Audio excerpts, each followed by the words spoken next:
speaker is Sandeep Johal, followed by number 10, Chris Bavacqua, number 11, Melissa Bandura, number 12, David Duns. Welcome. Thank you, Mayor and Council. My name is Sandeep Johal. I'm a resident of Mount Pleasant. I am a renter, and I'm a member of the Mount Pleasant Implementation Committee. I'm not opposed to density, and I'm not opposed to development. Mount Pleasant has seen its fair share in the past few years, but I am completely opposed to this development in its current form, and what I feel is a failed public consultation process, especially when there are half-empty buildings nearby that haven't been filled. I want to start first with affordability. Mayor Robertson, in response to the firing of ex-Director of Planning Brent Todran, you said it was, quote, about looking forward and looking at the challenges the city faces, especially around housing affordability, end of quote, and that, quote, council felt it was important to have some new leadership and new direction to get that job done. If this is the case, I'm unsure as to why Todran's recommendation was referred to public hearing, as there is nothing affordable about this development. The word affordable is mentioned 18 times in the Mount Pleasant Community Plan. It is mentioned 0 times in the Rize rezoning application. Under the Residential Tenancy Act, the annual rent increase section, a landlord can increase the rent annually, inflation plus 2%. Under the additional rent increase section, a landlord can apply to increase the rent over and above the annual rent increase if the rent is significantly lower than the rent of other similar rental units in the same geographic area. Just as an example, district at Main and 6th, as of February 25th, 2012 on Craigslist, a 1-bedroom, 600 square feet is being rented for $18.50, and a 2-bedroom, 763 square feet is being rented for $20.50 a month. This doesn't seem very affordable to me, especially when we have such an affordability crisis, and it's not affordable for the average Vancouverite, but more importantly for the average Mount Pleasant resident. Displacement has been occurring and will continue to occur with these kinds of rents. For me, this is a for-profit development with 0 affordability and no immediate public benefits. This is not creating or sustaining a livable community for the average person.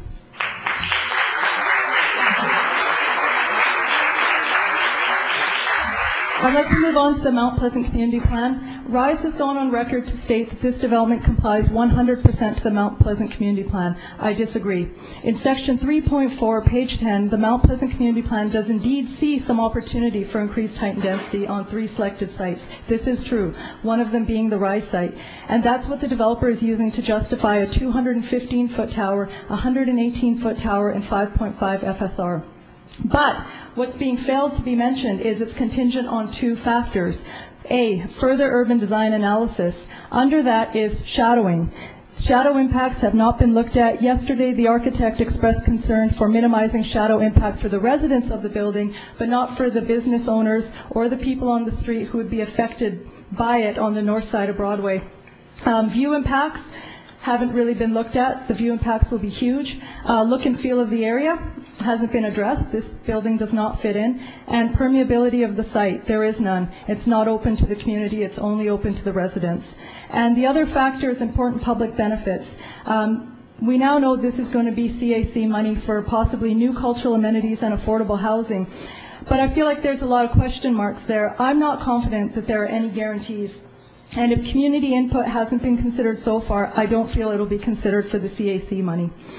Also, yesterday, the architect stated that we are only at the rezoning process and will address those issues if this goes through. So my question is, I am new to this process, why hasn't the applicant already addressed these issues, and how can you vote on this application in its current form if these issues haven't been adequately addressed and will possibly be addressed at some later point in the process, which will mean it's a different application?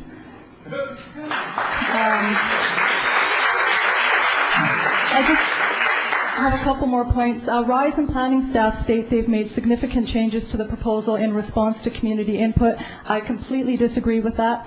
Even though it has been well documented that height has been the most contentious point in this process, and that the Mount Pleasant Community Plan, Section 5, page 23 states, it is important to note that additional height is a very sensitive issue where there was least convergence of community opinion during the community plan process. The height, or even density for that matter, hasn't been significantly reduced. In the original application, July 26, 2010, it was 245 feet. In the resulting 3 revisions, it has remained at 215 feet. It has remained at 19 stories, and after the first revision, the FSR has actually increased from 5.48 to 5.55. On the city website, as Aidan noted, it says 26 stories has been reduced to 19 stories with a 27% decrease in height.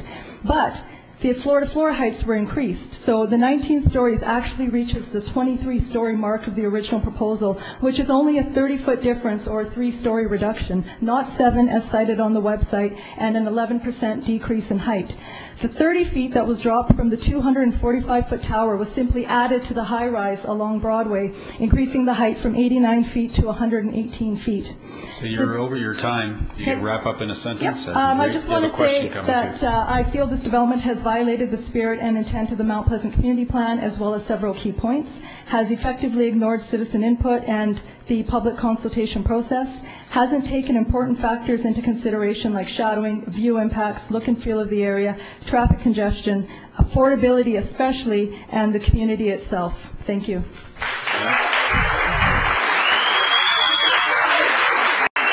have a question. You have a question from Councillor Meigs.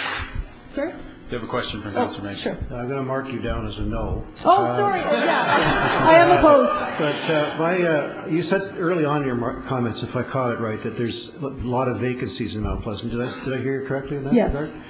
Could you send us any details you have of that? I don't need anything serious research, but I'm surprised to hear that there's vacancies. Yeah, so rental vacancies. I can send you information on that if you'd like. Okay, and that would be, presumably, if there's rental vacancies, they would be starting to take rents down if they can't find tenants. Actually, they're quite expensive. My cousin's been looking to move into Mount Pleasant, and we were looking on Craigslist, and the rentals have increased quite a bit, and they're more expensive than the West End now, which I was actually surprised by. Yeah, I'll be interested to see that. But the question I have that I keep coming back to in my mind as I hear many of the submissions is you clearly don't like the height of the building, and you also wish it was affordable. True. So would you accept a taller building if it was affordable? I can't speak to that. If it was on the table as a rezoning, then I could think about it. But as a hypothetical, well, I'm trying to clarify what the fundamental objection is, because the developer is seeking to make some money. No one's made a secret of that. So they're not going to subsidize the rents, I don't think. Right. They've not proposed to do that. There was rental in it, and that's gone now. They were market price, just to be clear. Market rental, but they're gone because to try to reduce the height. So we lost whatever rental there was. Maybe there's a little bit left. And then so the question I have is this trade-off. I mean, what would your advice be to council? Should we, insist on a building that is affordable, even if there's no one prepared to build it, or should we look at providing a bit more height if it provides more supply? I mean, it's a contradiction I find myself really jammed by. Yeah, and fair enough. And I guess for me, I think it just goes back to the process. And I've talked to members of the community liaison group who worked on the Mount Pleasant Community Plan. I've talked to several members, in fact, and they said during the process they had talked about heights 4 to 6 stories. And they were surprised when at the end of the process the developer came in with their model, and they were told they were not supposed to focus on the height when the developer came in to present their model. And I know you have process concerns, but I'm hoping you can help me clarify this really fundamental question, which is whether we should emphasize affordability, even if it's higher than some people would like, or we should just say it has to be a certain maximum height, and if nothing gets built, so be it. I think we just need to follow the community public consultation process. There's been a lot of information that's been passed through that consultation process, and it's been ignored. I mean, if you look at the first slide, I think, or one of the slides that Aidan showed, it had a graph saying what would be appropriate height. And the majority of people said between 6 and 12 stories, but note, there was no option for 1 to 6 stories on that graph. Yeah. I don't think we can get a short building that's also affordable that will be built by the private sector. If that's the case, I'd be interested in an example. But thank you very much for coming tonight. And may I just add, sorry to take up any time, I just wanted to note that on the Rize promotional materials, the City of Vancouver logo is on it. It has been since removed, but this is really concerning for me because this looks as though this is endorsed by the city, and I think this is very misleading, extremely misleading for the public.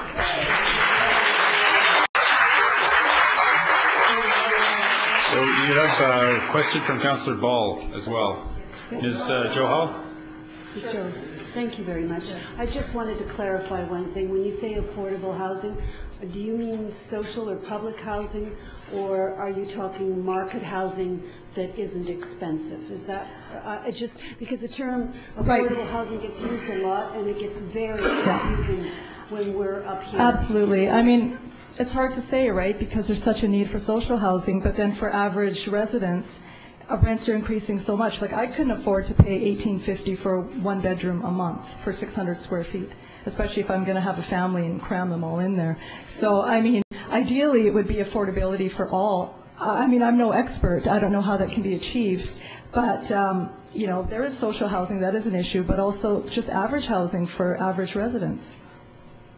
So you're speaking of two things, or? I was actually speaking of affordability for residents who actually live in Mount Pleasant, who could afford to stay there. So you're looking for basically market housing that's not market. Right. I mean, in an ideal world, that would be great. Just so that I understand. Yeah. Thank you very much. Thank you. Thanks. And a question from Councillor Stevenson. Thank you very much. I live in the West End, so I rent, and I know what rents are like. When people talk about affordability, I always say, well, for me, it was back in 1970 when I was able to rent then, but I probably, if I went back, would think that wasn't very affordable now. What's your understanding of affordable? What constitutes affordable? Is it an average of... That is a very good question, and that's a question I have for myself as well. It's like, I don't know what the definition is. According to the CMHC, it's 30% of your income. And I know a lot of people in Vancouver who are paying upwards of 50 to 80% for their rent and for their mortgage. So I feel like there needs to be a definition for affordability, because I hear it being used all the time in the media by council, you know, by people, but there hasn't really been a proper definition for it. So my definition would be along the lines of 30% of your income. Okay, as you can imagine, this is a vexing question for us, and how to achieve affordability, and then also, you know, what's affordable to one person is certainly not to someone else, and that's what we're struggling with everywhere in the city. Yeah, and I know it's not an easy answer, and I know it's not an easy process, but again, if we look at the Mount Pleasant Community Plan, because so many people are looking at it to justify things, it does say affordability in there 18 times. It does talk about affordability quite a lot in that plan, so I mean, that is something that's important to the community members of Mount Pleasant. Right. Thank you so much. Thank you. Thanks. Councillor Carr, you have a question? Yeah, thank you. You know, sometimes I too am interested in this issue of how does one achieve the trade-offs, but more important to me, often there is a bottom line that it's important to understand in the community or with any project going forward. And in this case, height is the contentious issue. I'm interested in knowing if you have any feelings about what the bottom line is, and in this case, it's the top line. You know, I see that the statistics show in the community feedback it was 6 to 12 stories. You say that the 0 to 6 wasn't tested. Is it and there's issues around form. Is it height in terms of an absolute number? Is it height relative to the fact that there are already, for example, 2 buildings within this general area, number 1 Kingsway and the Stella, that are, I think, at 10 and 12 stories? Is it something comparable to that? If you could help me try and figure out what that might be. Yeah, I guess, and I'm not speaking for anyone but myself when I say this, is when I look at Mount Pleasant, if I was going to come in with some sort of proposal, I would look at the community. And I understand we have to grow and, you know, things need to change. But in my mind, plopping down a 26-story high-rise in the middle of a non-high-rise neighborhood, a low to mid-rise neighborhood, seems very odd, and it seems very out of character. And I was at a spot rezoning panel where one of the architects on the panel from UBC said, high-rises make sense in certain areas of Vancouver. They don't make sense in Mount Pleasant.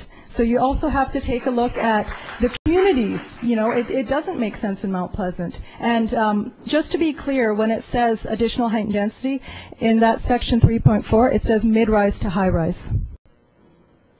Thank you. Thank you. Okay, Councillor Jang, question? Very Noting the 190 speakers waiting. I was deep in thought about this, so I wanted to make sure I had a very succinct question to ask the speaker instead of my usual rambling story.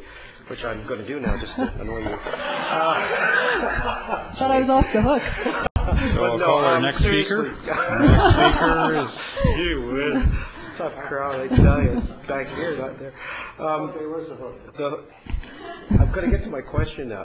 So, like Councillor Meigs, I'm kind of trying to figure out what to do, right? Yeah. So we have issues about height. Yeah. We've talked about affordability, and the definition of affordability is all over the place. Yes.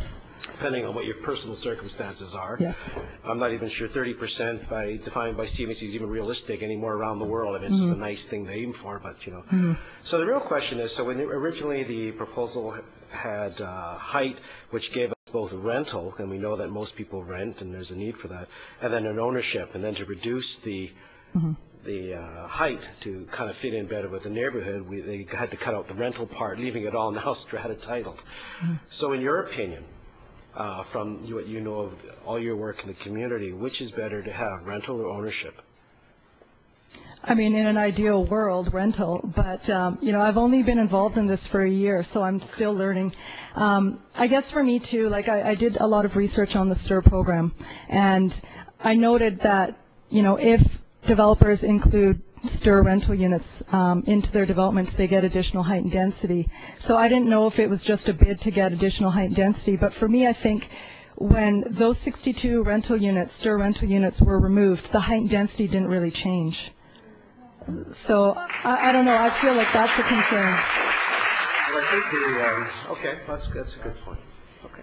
Okay. Am I off the hook here? Oh, hang on. Yeah, you're free, but then something for staff to come back with is a verification of that statement. Okay, thank you. Okay, thank you. Thank you, Ms. Johal.